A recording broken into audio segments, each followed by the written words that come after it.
धर्मेश जी। राधे राधे महाराज। महाराज जी, आपके चरणों में कोटि कोटि प्रणाम। महाराज जी, हर वक्त सोने का मन करता है, नींद नहीं आ रही हो फिर भी बिस्तर पर पड़े रहने का मन होता है। नहीं, कोशिश करता हूँ नहीं, ये पर गलत फिर भी सो आदत जाता है। हूँ। इस पर संयम रखो। 6 घंटा सोने के लिए समय रखो। हमने बचपन से अभ्यास किया नींद ना आने का, क्योंकि भजन में वो नींद आती थी ना। आज नींद नाम की चीज नहीं है। तो अभ्यास किया तो नींद ने हमको नमस्कार बोल दिया। ये लोग कहते हैं, डॉक्टर कहते हैं कि आप विश्राम कीजिए, और मेरे विश्राम की आदत नहीं बचपन से। जब बाबा जी बचपन से रहला तो दोपहर में जैसे लेटे ना, थोड़ी देर लेटे उठ के बैठ गए राउंड, हम वही टहल रहे हैं, उसी में एक आसन रखा उसमें भी बैठ गए फिर टहल। तो हमने अपने अपने पेट में चुटकी काटी है, ठंडा पानी अपने ऊपर डाला है, नींद के लिए खड़े होकर भजन किया है। झोपड़ी थी, अनुष्ठान चल रहा था, एक पैर केवल खड़े होकर ऐसे पकड़कर, तो नींद कैसे आएगी? नींद आएगी तो हम में से गिर जाएंगे। तो नींद के लिए लड़े, तो आज हम नींद से अपने आप को बचा पाए। महाराज जी, आप बताते हैं कि आप चोटी भी बांध लेते थे हाँ, ऊपर। नहीं, अब क्या कि नई अवस्था में ये बात होती है। जैसे नई अवस्था में ज्यादा नींद आती है, बूढ़े जनों को तो टेबलेट ही खाना पड़ेगा। अब रात को भी नींद अच्छी आती है। दिन में 12 बजे से 2 बजे तो ऐसा होता है बस नींद आ रही है। नहीं, हम 6 घंटे का नियम देते हैं। 6 घंटे आप खूब आराम से सो लो, इसके बाद लड़ो इससे। ज्यादा नींद काहे को जीवन बर्बाद कर रहे हो? सोने का मतलब है व्यर्थ समय जाना। देखो, हमें सोने में जो बल मिलता है, हमारी इंद्रियों में जो फ्रेश भाव आता है, वो होता है संसार का चिंतन छूट जाना। 6 घंटे संसार का चिंतन छूटा तो हमारी इंद्रियों में पुनः पावर आ गया, और हम फिर पावर से संसार के कार्यों में लग गए। तो यदि हम 6 घंटे भगवान के चिंतन में दें, संसार का चिंतन छोड़ दें, तो महापुरुष बन जाए। तो हम कह रहे हैं 6 चौको 24 घंटे में एक भाग सोने का रख लो 6 घंटे, एक भाग पढ़ने का रख लो 6 घंटे, और नौकरी पेशा जो जैसे कर रहे हो 8 घंटे उसके होते हैं। अगर मिलाओ तो 3-4 घंटे तो ऐसे बचते हैं जो आप व्यर्थ में नष्ट करते हैं। वो व्यर्थ में नष्ट करने वाले समय को भजन में लगा दो, आपको भगवान मिल जाएंगे। कुछ भजन करते हो?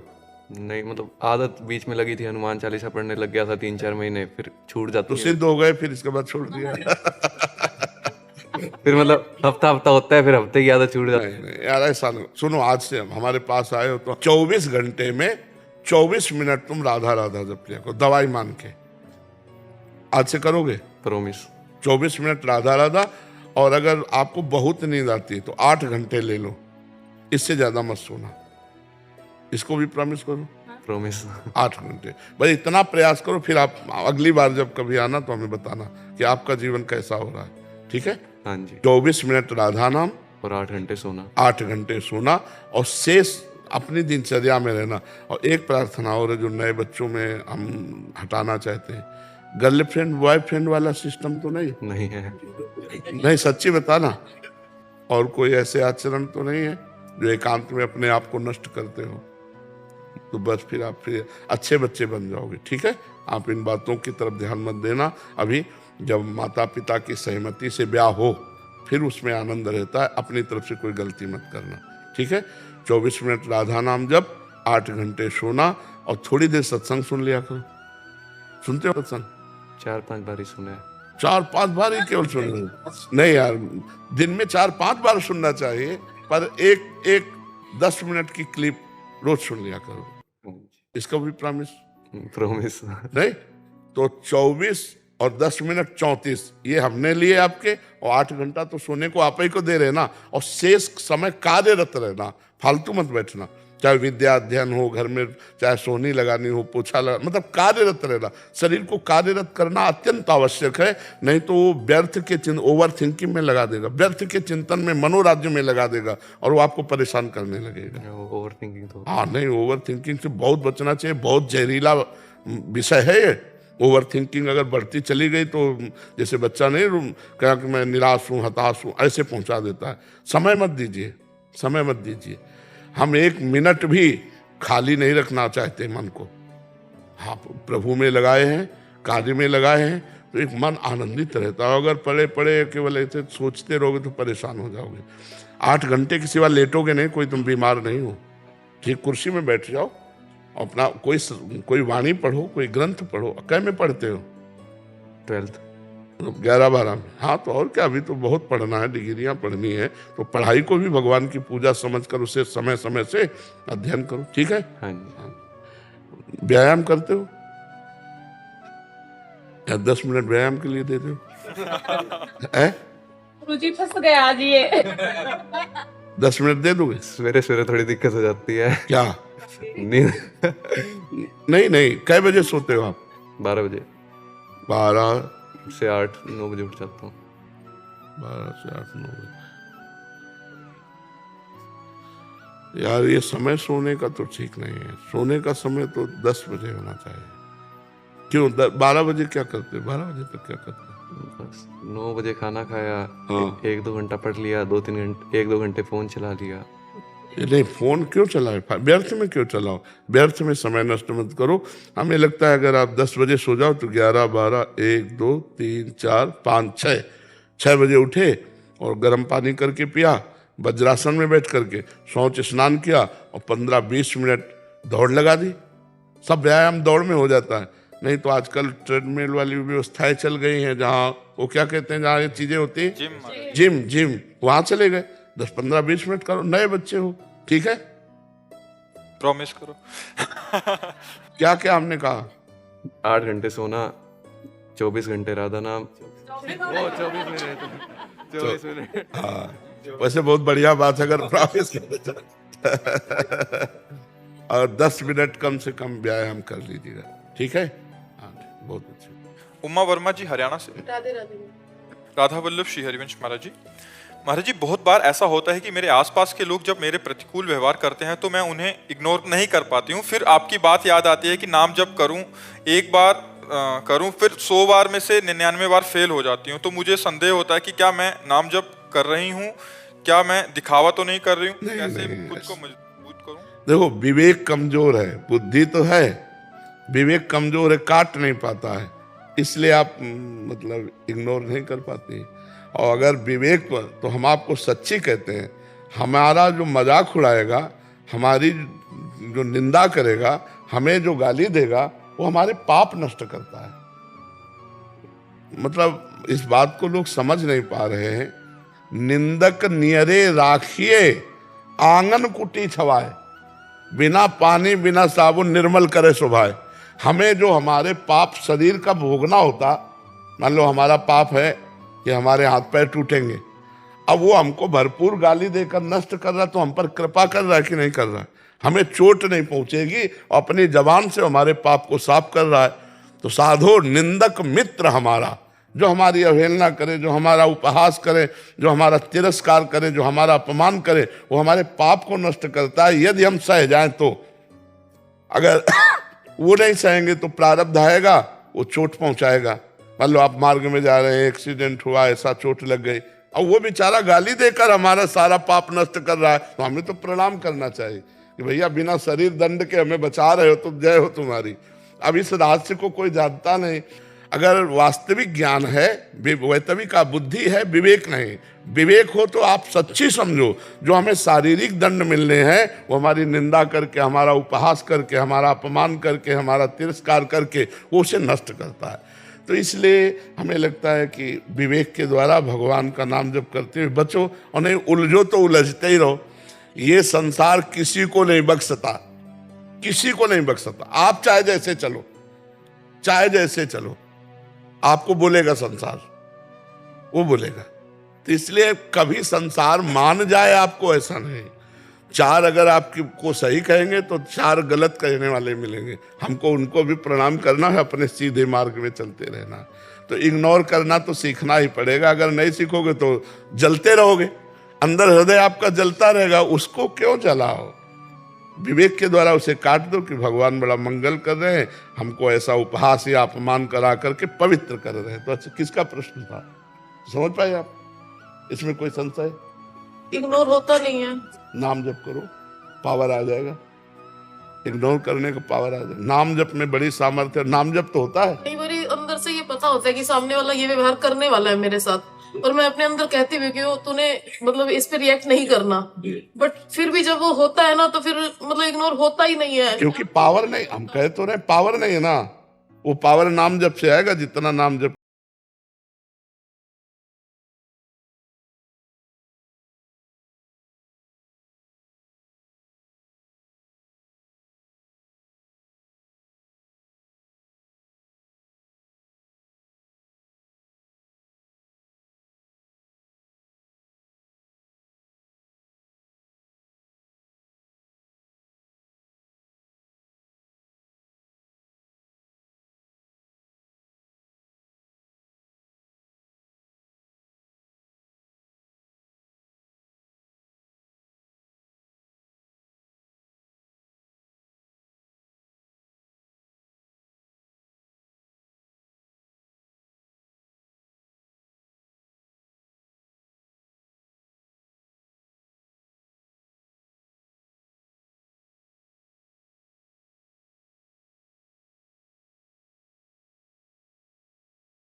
तो आप ऐसा करो, ठीक है।